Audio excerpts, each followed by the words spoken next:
सोचिए, आप बॉर्डर के उस पार देखते हैं एक चमकता हुआ शहर, इमारतें नई लगती हैं, रास्ते बिल्कुल साफ हैं, बिजली के पोल खड़े हुए हैं, लगता है जिंदगी चल रही है। लेकिन फिर आपको एहसास होता है कि यहाँ तो कोई रहता ही नहीं। तो फिर ये शहर बनाया किस लिए गया? नॉर्थ कोरिया का एक गाँव है जो साउथ कोरिया के बॉर्डर के बिल्कुल पास है। इसे पीस विलेज कहा जाता है, लेकिन हकीकत में ये एक फेक विलेज है। ये गाँव बनाया गया था सिर्फ दिखावे के लिए। अगर हम इसको टेलीस्कोप से देखते हैं तो हमें इसकी हकीकत नजर आती है। 1950 के बाद जब कोरियन वार खत्म हुई तो दोनों मुल्कों के दरमियान एक बॉर्डर बनाया गया था। नॉर्थ कोरिया ने यह गांव सिर्फ इसलिए बनाया था ताकि साउथ कोरिया के लोग समझें कि नॉर्थ कोरिया में तरक्की और अमन है। बिल्डिंग्स के शीशे चमकदार हैं, लेकिन इनमें कोई फर्नीचर नहीं। कभी कभी लोग दिखाई देते थे, या तो सिर्फ वो सोल्जर्स होते थे या तो सिर्फ एक्टर। साउथ कोरिया ने भी बॉर्डर के अपने हिस्से में एक टावर बनाया जहाँ इनका झंडा नॉर्थ कोरिया के झंडे से और भी ऊंचा था। दोनों तरफ एक प्रोपोगेंडा वार चली जहाँ बिल्डिंग्स और झंडे काफी पावरफुल साबित हुए। आज भी यह गांव सिर्फ वहीं मौजूद है, बिल्कुल वैसा ही। लेकिन दुनिया जानती है कि यह सिर्फ एक शोरूम है। एक खौफनाक याद दिलाता है कि किस तरह एक मुल्क किसी दूसरे मुल्क को नीचा दिखाने के लिए एक फेक विलेज तक बना सकता है। लेकिन सिर्फ गांव बनाना ही काफ़ी नहीं था जब तक तख्त का वार फैमिली के अंदर तक न चला जाए। किम जोंग नाम नॉर्थ कोरिया के डिक्टेटर किम जोंग उन के सबसे बड़े भाई थे। लोग समझते थे कि एक दिन ये नॉर्थ कोरिया का अगला लीडर बनेगा, लेकिन एक दिन इसने जापान जाने की कोशिश की, वो भी फेक पासपोर्ट की मदद से, सिर्फ इसलिए कि डिज्नीलैंड देखना चाहता था। इसके बड़े भाई ने अपनी ज़िंदगी चाइना और मकाओ जैसे मुल्कों में गुजारी, लेकिन वो मीडिया में नॉर्थ कोरिया के खिलाफ बातें करता था। मैं डिक्टेटरशिप के खिलाफ हूँ, मुल्क में तब्दीली आनी चाहिए। किम जोंग उनको डर था कि अगर नॉर्थ कोरिया में लोग उठते हैं तो इसका असली लीडर किम जोंग नम बन सकता है। 13 फरवरी 2017 को मलेशिया के कोलालमपुर एयरपोर्ट पर किम जोंग उनका भाई अपनी फ्लाइट का इंतजार कर रहा था। तभी दो लड़कियां इसके पास आती हैं। एक इसके चेहरे पर कुछ मल देती है, दूसरी इसकी आंखों के पास कुछ लगा देती है। कुछ ही सेकंड में इसके भाई की तबीयत बिगड़ना शुरू हो जाती है और वो कहता है कि किसी ने मेरे ऊपर जहर डाल दिया। 30 मिनट के अंदर इसकी मौत हो जाती है और फिर बाद में पता चलता है कि इसके चेहरे पर VX नर्व एजेंट नाम का कोई केमिकल लगाया गया था। ये दुनिया का सबसे खतरनाक जहर है, एक बूंद भी इंसान को मार सकती है। ये दोनों लड़कियां, जिनमें से एक का ताल्लुक वियतनाम और दूसरी इंडोनेशिया से थी, इनका कहना था कि हमें लगा सिर्फ हम मजाक कर रहे हैं, किसी ने हमें प्रैंक वीडियो बनाने के लिए कहा था, लेकिन असल में नॉर्थ कोरिया के एजेंट्स इन्हें इस्तेमाल कर रहे थे। किम जोंग उनको अपने बड़े भाई से डर लगता था कि कहीं वो नॉर्थ कोरिया का असली लीडर ना बन जाए, इसलिए उसने अपने दुश्मन को नहीं, अपने भाई को ही ख़त्म करना बेहतर समझा। खून साफ, यानी जो भी इसके रास्ते में रुकावट बने इसे हटा दो। जो भाई की जान ले सकता है वो अपनी आवाम के साथ क्या करेगा? नॉर्थ कोरिया के अंदर कुछ कैंप्स मौजूद हैं जहां हजारों लोगों को बगैर किसी वजह के डाला जाता है। किसी ने कुछ नहीं किया होता, कोई सबूत नहीं होता, मगर फिर भी इन्हें उठाकर कैद में डाल दिया जाता है।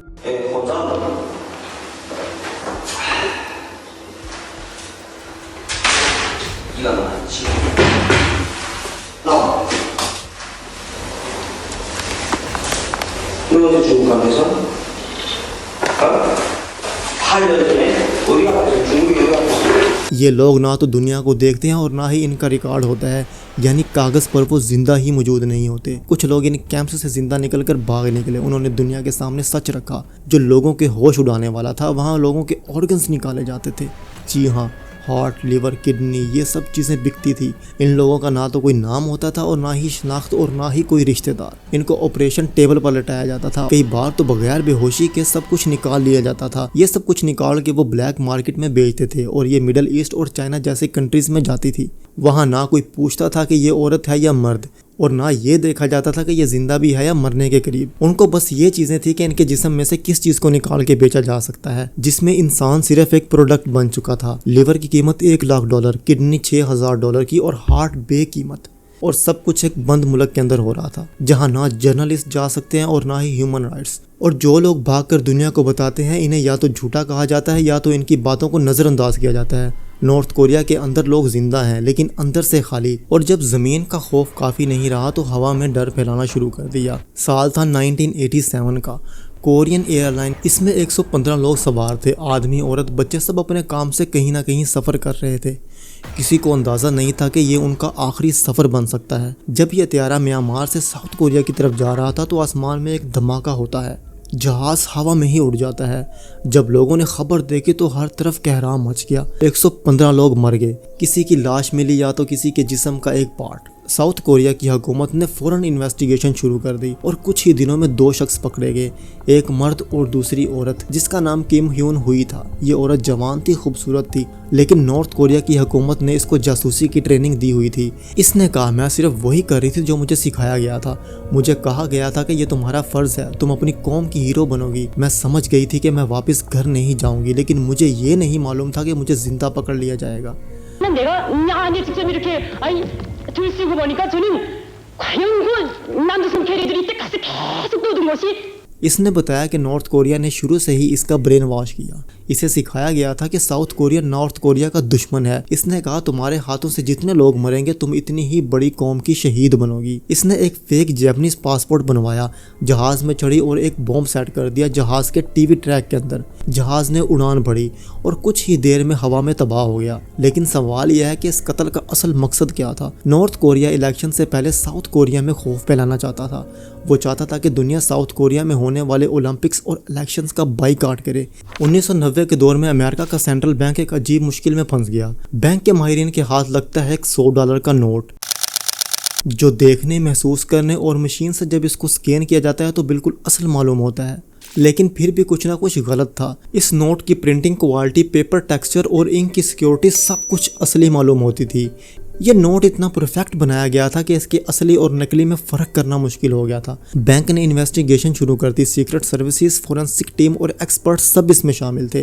पहले लगता था कि ये किसी एडवांस गैंग का काम है, शायद इसके पीछे रूस, चीन या किसी बड़े माफिया का काम होगा। लेकिन जैसे जैसे राज खुलता गया एक नाम बार बार सामने आया, नॉर्थ कोरिया।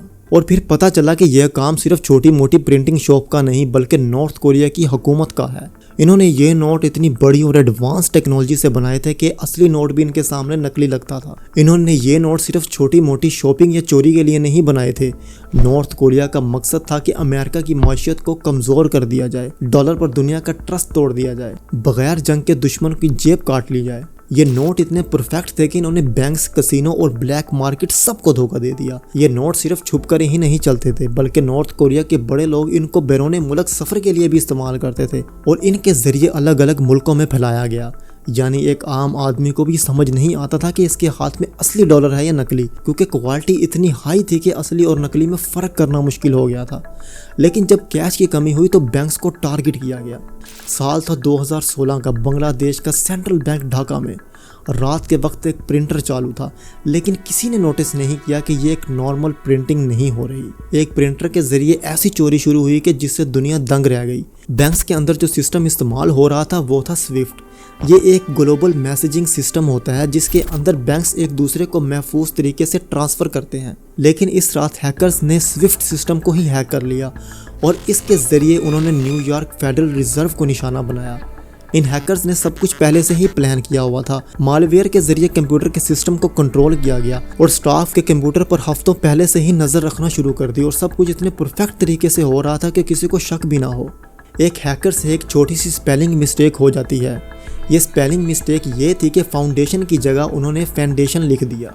मैं आपको बताता चलूँ कि जब हैकर साइबर अटैक करते हैं तो वो बहुत से पैसों को सिर्फ एक अकाउंट में नहीं बल्कि अलग अलग फाउंडेशंस में ट्रांसफ़र करते हैं। इससे उनको पकड़ना बहुत ही मुश्किल हो जाता है और यही उन्होंने एक गलती की कि फाउंडेशन की जगह फैंडेशन लिख दिया। बैंक ऑफिशियल्स ने फौरी तौर पर पकड़ लिया। उन्होंने कहा ये नाम गलत है, इसको मैनुअली चेक करो, और इसी वजह से बाकी ट्रांजैक्शंस को रोक दिया जाता है। लेकिन यहाँ एक और दिलचस्प ट्विस्ट आता है। एक और ट्रांजैक्शन में एक एड्रेस लिखा होता है जुपिटर स्ट्रीट। जुपिटर स्ट्रीट किसी स्ट्रीट का नहीं बल्कि एक ईरानी शिप का नाम था जो कि यूएस सैंक्शन में पहले ही ब्लैक लिस्ट हो चुकी थी। और जब फेडरल रिजर्व के सिस्टम ने जुपिटर का नाम देखा तो इसने फौरन ट्रांजैक्शन को रेड फ्लैग कर दिया। मतलब नॉर्थ कोरिया ने जानबूझकर ऐसी शिप का नाम डाला जो पहले से ही ब्लैक लिस्ट थी ताकि ट्रांजैक्शन खुद ही फेल हो जाए और किसी को शक ना हो कि ये असल पैसा कहाँ जा रहा है। एक तरफ टाइपिंग मिस्टेक से धोखा दिया जाता है और दूसरी तरफ से जो शिप बैन होती है उसका नाम सिस्टम में डालकर सिस्टम को कंफ्यूज किया जाता है और तब तक बहुत देर हो चुकी होती है। हैकर्स $101 मिलियन पहले ही अपने अकाउंट में ट्रांसफ़र कर चुके होते हैं, जिसमें से $20 मिलियन श्रीलंका से वापस मिल गए। ये सिर्फ चोरी नहीं थी, ये एक जियोपॉलिटिकल साइबर अटैक था। ये एक सिग्नल था कि नॉर्थ कोरिया सिर्फ बॉम्ब नहीं बनाता, वो दुनिया के बैंक्स भी तोड़ सकता है। और जहाँ पैसा होता है वहाँ नॉर्थ कोरिया पहले से ही चेयर लगाकर बैठा होता है। रात के 2 बज रहे थे। कसिनो के अंदर सब कुछ रोशन था, म्यूजिक चल रहा था, गिलास आपस में क्लिंक कर रहे थे लोग हंस रहे थे, जीतने की उम्मीद में पागल हो रहे थे, लेकिन एक कोने में एक आदमी खामोश बैठा होता है। इसके चेहरे पर ना तो कोई मुस्कुराहट होती है और ना ही कोई जज्बात, सिर्फ सब कुछ गौर से देख रहा होता है। और इसके हाथ में सिर्फ एक ब्रीफकेस नहीं, बल्कि इसके अंदर कुछ ऐसा होता है जो सिर्फ गैम्बलिंग का हिस्सा नहीं होता। ये होता है न्यूक्लियर मिशन का टूल। मकाओ, जो दुनिया का सबसे बड़ा गैम्बलिंग हब है, जहां हर साल बिलियंस ऑफ डॉलर की बैटिंग होती है, लेकिन नॉर्थ कोरिया के लिए ये एक सोने की कान से कम नहीं। यहाँ आइडेंटिटी छुप जाती है, ट्रांजैक्शंस को ट्रैक नहीं किया जा सकता, और आप होशियार हों तो आपका ब्लैक पैसा बिल्कुल कानूनी तरीके से वाइट बनाया जा सकता है। ये कोई फिल्म नहीं थी, ये एक रियल लाइफ ऑपरेशन था। नॉर्थ कोरिया के एजेंट्स VIP बनकर अंदर जाते हैं। इनके पास होते हैं जेली कैसीनो चिप्स। ये इतने परफेक्ट तरीके से बनाए गए थे कि असली और नकली में फ़र्क करना नामुमकिन था। और फिर फेक चिप्स के जरिए जीता जाता है रियल कैश, और वो कैश खामोशी से गायब हो जाता है। लेकिन इसका रुख होता है प्योंगयांग, और इन चिप्स का मिशन होता है एक और मिसाइल का ईंधन। नॉर्थ कोरिया के जासूस VIP लोगों में बैठे होते हैं, मगर वो ये सिर्फ देखने नहीं आते, वो मनी लॉन्ड्रिंग चला रहे होते हैं, और ये बिलियंस ऑफ डॉलर्स का खेल होता है। और ये सब कुछ दिख रहा था कानूनी तरीके से। लेकिन जब FBI इन्वेस्टिगेशन करती है तो उनको एक खतरनाक पैटर्न मिलता है। वही कैसीनो, वही प्लेयर्स, वही रास्ता जहाँ से कैश गायब होता है। कैसीनो में गेम तो सब खेल रहे थे, लेकिन असल गेम जीत रहा था किम जोंग उन। जहां लोग जैकपॉट के ख्वाब से आते थे, वहां नॉर्थ कोरिया न्यूक्लियर बॉम्ब बना रहा था। और दुनिया सोच रही थी कि यह सब सिर्फ एक गेम है, लेकिन असल में ये एक खामोशी से लड़ी जाने वाली जंग थी। जहां कैसीनो के चिप्स फेक थे, वहां वॉलेट एड्रेस भी फर्जी निकला। सोचिए, एक सॉफ्टवेयर डेवलपर काम ढूंढ रहा होता है, जैसे आम लोग लिंक्डइन या वेबसाइट पर जॉब ढूंढने के लिए अप्लाई करते हैं। अचानक इसे एक ऑफर मिलती है, एक बड़ी टेक कंपनी की ऑफर। अच्छी तनख्वाह, बैरून मुल्क सफ़र का मौका, हर चीज़ परफेक्ट लगती है। इसे ईमेल में एक PDF फाइल भेजी जाती है जिसमें जॉब की तफसीलात थी। इसने खुशी खुशी वो फाइल खोल ली, लेकिन उसे क्या पता था कि ये फाइल असल में एक जासूसी थी। फाइल को ओपन किया, इसके लैपटॉप में एक मालवेयर वायरस चला गया। ऐसा वायरस जो चुपचाप अपना काम करता है, ना तो इसकी कोई आवाज़ होती है, ना ही कोई अलर्ट। ये मालवेयर इसके कंप्यूटर में वो सब मालूमात चुरा रहा था जो किसी आम आदमी की समझ से बाहर थी। प्राइवेट कीज़ और पासवर्ड जिनके ज़रिए क्रिप्टो करेंसी का निज़ाम कंट्रोल होता है। ये डेवलपर एक गेम कंपनी में काम करता था जिसका नाम था एक्सी इन्फिनिटी NFT। इसमें लोग गेम्स बनाते थे और इस ऑनलाइन गेम्स में लड़ाई करवा के लोग पैसे कमाते थे। ये सब करैक्टर पर चलता था, और ये जो ब्लॉकचेन यूज़ कर रहे थे वो एथेरियम थी। इसमें इन्वेस्टर्स के पैसे, बहुत से कॉइन्स और लोगों के लाखों डॉलर्स थे। तो नॉर्थ कोरिया के हैकर्स ने फैसला किया, बस इसी गेम को तो लूटना है। तो हैकर्स इस मालवेयर्स की वजह से इसमें घुस जाते हैं, और ये हैकर तकरीबन 625 बिलियन चुरा लेते हैं। इनमें एथेरियम्स और USDT, बहुत से क्रिप्टो कॉइन्स भी थे। और सबसे हैरानी की बात कि 6 दिन तक किसी को पता ही नहीं चला कि ये पैसे गायब भी हो चुके हैं। और जब इनको पता चला तो FBI ने फिर इन्वेस्टिगेशन शुरू कर दी। इसका लिंक फिर नॉर्थ कोरिया से निकला। नॉर्थ कोरिया ने 625 मिलियन डॉलर सिर्फ न्यूक्लियर प्रोजेक्ट के लिए चुराए थे। यानी इसने एक जैली जॉब के जरिए दुनिया का सबसे बड़ा क्रिप्टो स्कैम कर डाला। आप भी हमेशा इन सब चीज़ों का ध्यान रखिए, कहीं आपका लैपटॉप या कंप्यूटर नॉर्थ कोरिया के लिए इस्तेमाल तो नहीं हो रहा। अब सिर्फ पैसे ही नहीं, चेहरे भी नकली बनाए जा रहे हैं। साल था 2023 का। ज़ूम पर एक मॉर्निंग मीटिंग हो रही थी। स्क्रीन पर आता है एक सूट पहने हुए कॉन्फिडेंस के साथ उनका CEO, और वो कहता है कि हमारी एक मेजर डील है, फंड्स को फुल ट्रांसफ़र करो, डिले की कोई गुंजाइश नहीं। एम्प्लॉयज़ ने सोचा कि अर्जेंट सिचुएशन होगी, मिलियंस ऑफ डॉलर ट्रांसफ़र कर दिए गए। लेकिन 24 घंटे के बाद उनके CEO का फ़ोन आता है, मैंने तो कोई मीटिंग अटेंड ही नहीं की, ना तो मैंने कोई फ़ोन किया है और ना ही मैंने किसी ट्रांजैक्शन का बोला है। सब कुछ वहीं रुक जाता है। लोगों में कन्फ्यूजन्स और पैनिक आ जाता है। जो जूम पर आया था वो कौन था? वो CEO था ही नहीं, वो एक AI डीप फेक ह्यूमन था। वॉइस, फेस एक्सप्रेशन सब कुछ 100% रियल जैसा था। नॉर्थ कोरिया सिर्फ मालवेयर का ज़माना ही नहीं रहा, नॉर्थ कोरिया के पास हैकर्स भी हैं, नकली इंसान भी, जो स्क्रीन पर तो ज़िंदा लगते हैं लेकिन असल में वो AI का जादू होते हैं। एम्प्लॉयज़ को पता भी नहीं चलता कि वो किस से बात कर रहे हैं, वो पैसा खामोशी से ट्रांसफ़र हो जाता है सिर्फ अपने वेपन्स को अपग्रेड करने के लिए। सोचो, अगर तुम्हारे बॉस का फ़ोन आया तो उसकी आवाज़ पर ट्रस्ट करोगे या आंखों पर? और जब दोनों ही नकली हों तो किस पर यकीन करोगे? और सबसे डरावनी बात यह है कि नॉर्थ कोरिया गवर्नमेंट ऑफिस के कंप्यूटर तक पहुंच चुका है, जो सिर्फ कुछ ही सेकंड में कंप्यूटर को लॉक कर देता है और स्क्रीन पर सिर्फ एक ही मैसेज आता है, पैसे दो वरना हम तुम्हारा डाटा लीक कर देंगे। और इसकी लपेट में यूके का national health system, government office, railway network और बहुत सी फैक्ट्रीज आई। ज़िंदगी वाकई फ्रीज हो गई और पैसों को मांगा गया बिटकॉइन में। ना कोई बैंक, ना कोई मिडल मैन, ताकि पैसे को ट्रेस ही ना किया जा सके। जब यूएस और उनके अलायंस ने इन्वेस्टिगेशन की तो एक ही नाम सामने आया, नॉर्थ कोरिया। क्या ये डिजिटल लूट दुनिया का सबसे बड़ा फ्रॉड बन चुका है? सिर्फ एक लैपटॉप और एक वायरस के जरिए आप लोगों से हज़ारों करोड़ ले लेते हैं। और सोचने वाली बात यह है कि जो मुल्क मैशी तौर पर तबाह हो चुका हो, उसके पास इतने ट्रेंड हैकर कैसे आ गए और वो डिजिटल दुनिया में इतनी ज़्यादा तरक्की कैसे कर गया। यहाँ तक कि नॉर्थ कोरिया ने हॉलीवुड को भी नहीं छोड़ा। 2014 में सोनी पिक्चर एक मूवी रिलीज़ करती है जिसका नाम होता है द इंटरव्यू। ये एक कॉमेडी मूवी थी, लेकिन ये नॉर्थ कोरिया के लिए बिल्कुल भी मजाक नहीं था। इस मूवी में किम जोंग उन का असैसिनेशन दिखाया गया था। हैकर्स ने वार्निंग दी, अगर ये फिल्म रिलीज़ हुई तो बहुत नुकसान होगा।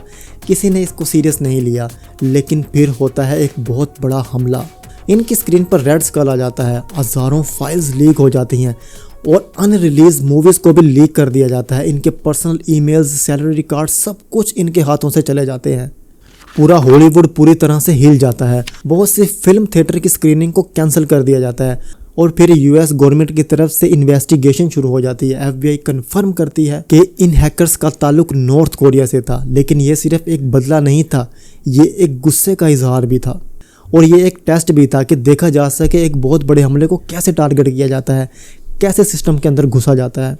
नॉर्थ कोरिया बाहर की दुनिया के साथ तो ये सब कुछ कर रहा है, लेकिन उसके खुद के अंदर के लोग, जब कोई वहाँ से भागने की कोशिश करता है तो आज़ादी मिलने के बजाय वो गिर जाता है एक और जाल में, इंसानी स्मगलिंग के जाल में।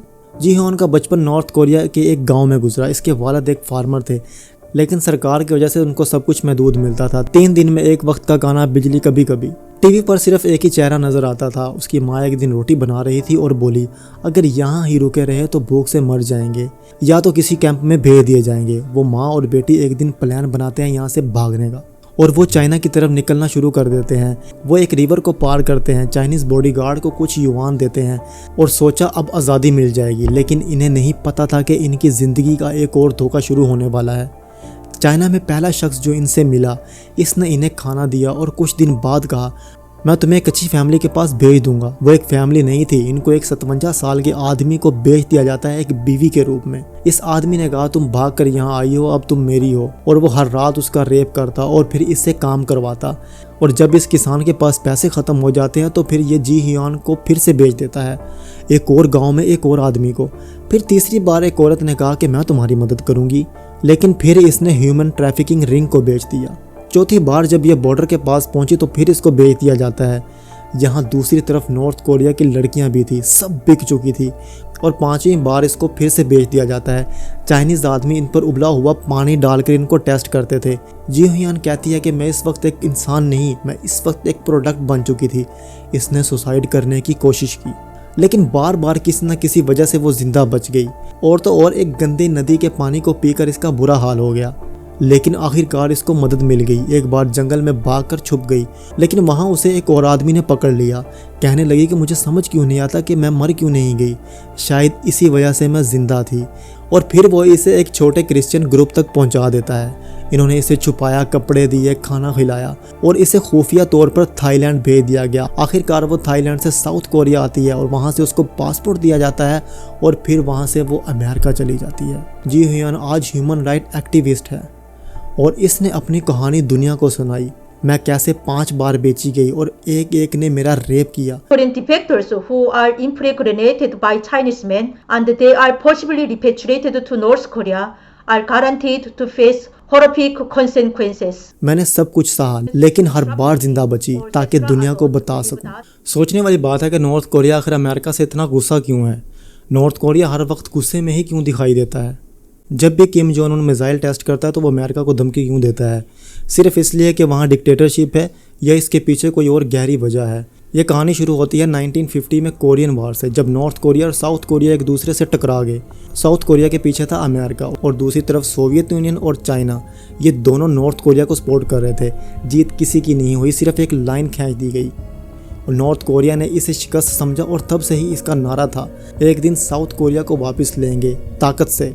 फिर अमेरिका ने क्या किया, अमेरिका ने साउथ कोरिया में अपनी मिलिट्री बेसिस बना ली, jet fighters, missile, nuclear submarine सब कुछ उसके बॉर्डर के पास लाकर खड़ा कर दिया। नॉर्थ कोरिया ने महसूस किया कि हम तो गिर चुके हैं।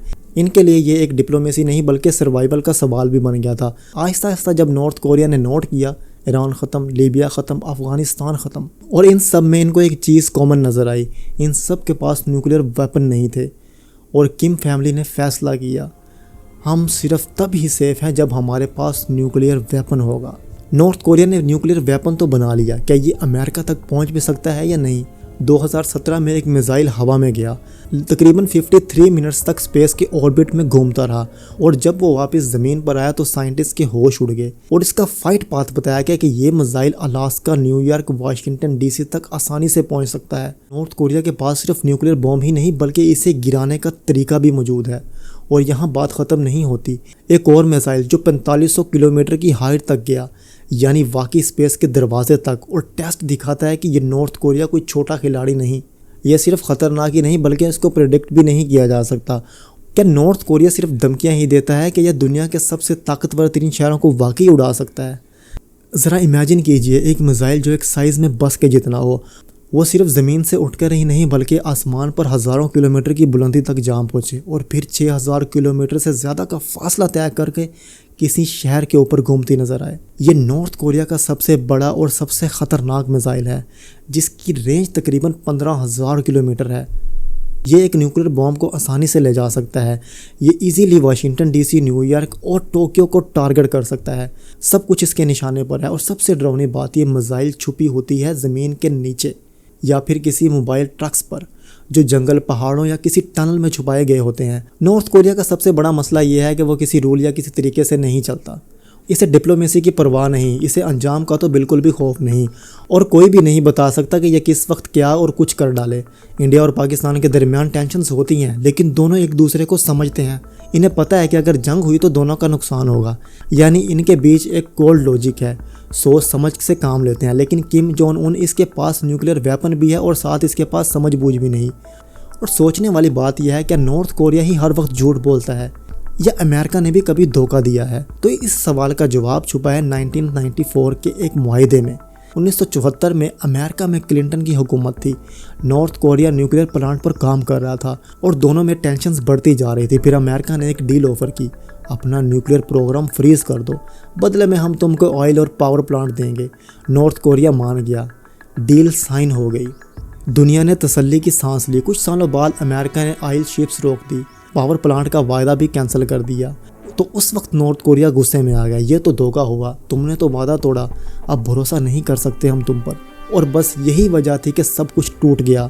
इन्होंने उस वक्त अपना माइंड बनाया कि अगर हम स्ट्रॉन्ग हुए तो हमें कोई भी नहीं छोड़ सकेगा, यानी अब न्यूक्लियर हथियार बनाना उनके लिए ज़रूरत बन गया। तो उस वक्त उन्होंने अपना जहन बनाया, अगर हम कमज़ोर हुए तो दुनिया हमें दबाएगी, हमारी ज़रूरत अब न्यूक्लियर बॉम्ब है, ज़िंदा रहने की गारंटी बन सकती है। तब से इनका रास्ता सिर्फ एक ही था, nuclear power, global threat, zero trust. 2006 में नॉर्थ कोरिया ने पहला न्यूक्लियर टेस्ट करके दुनिया को हिला दिया और तब से सब कुछ बदल गया। और जब भी अमेरिका कोई डिमांड करता, नॉर्थ कोरिया का जवाब होता, पहले तुमने ट्रस्ट तोड़ा लेकिन अब हम अपनी ताकत पर यकीन रखते हैं। नॉर्थ कोरिया न्यूक्लियर तक तो सही था लेकिन अब इसने अपनी फ़ौज को ज़मीन पर उतारना शुरू कर दिया है। 2024 का साल दुनिया के लिए एक और टेंशन का सबब बना। Korean leader Kim Jong-un today in North Korea's capital. 18 जून 2024 को नॉर्थ कोरिया और रशिया ने एक डील साइन की। इसका मतलब था दोनों मुल्क अब मिलिट्री, इकोनॉमी और टेक्नोलॉजी में एक दूसरे का साथ देंगे। ये सिर्फ कागज़ का टुकड़ा ही नहीं था। 4 दिसंबर 2024 को ये डील एक्टिव हो गई और इसके बाद नॉर्थ कोरिया ने सबको हैरान कर दिया। इसने अपने 15,000 सोल्जर्स को यूक्रेन भेज दिया रशिया की मदद के लिए। यही नहीं, नॉर्थ कोरिया के पास जो मिसाइल्स और रॉकेट थे उसने वो भी रशिया को देना शुरू कर दिए। बदले में रशिया ने नॉर्थ कोरिया का ख़ास ख्याल रखा। रशिया ने इसको इकोनॉमिक हेल्प दी, मतलब पैसा और फ्यूल की सप्लाई। रशिया ने नॉर्थ कोरिया को एडवांस मिलिट्री टेक्नोलॉजी दी जिसमें रडार टैक, सैटेलाइट सिस्टम और मॉडर्न ड्रोन शामिल थे। यानी अब नॉर्थ कोरिया सिर्फ न्यूक्लियर की धमकियों वाला मुल्क नहीं रहा। लेकिन सबसे बड़ा राज ये है कि किम जोंग उन के बाद क्या होगा। इनकी सेहत बहुत तेज़ी से ख़राब हो चुकी है, ओवरवेट, चेन स्मोकिंग और बहुत ज़्यादा बीमार हो चुके हैं। और पहले भी एक बार पुरस्कार तरीके से गायब रहे। और ज़ाहिरी तौर पर जब उनको देखा जाता है तो वो बहुत ज़्यादा थके हुए और बेचैन महसूस होते हैं। लेकिन असली खौफ तो इसके बाद का है। इसकी बहन किम योंग जॉन, एक पुरसुकून लेकिन बेरहम औरत, अभी से खामोशी से पावर ग्रैब कर रही है, मीटिंग्स में ज़्यादा नज़र आती है, ऑर्डर्स पर डायरेक्ट साइन करती है और ये शैडो क्वीन बन चुकी है। इस दफ़ा खौफ सिर्फ महलों की दीवारों के अंदर नहीं, आर्मी के अंदर भी गड़बड़ हो चुकी है। अगर इसके जनरल्स में से कोई भी इनकी बात मानने से इनकार कर देता है तो इनको मार दिया जाता है। यही तो नॉर्थ कोरिया का तरीका है। और सबसे ख़तरनाक बात यही है कि किम के बाद गेम और भी ज़्यादा ख़तरनाक और बदलने वाली है।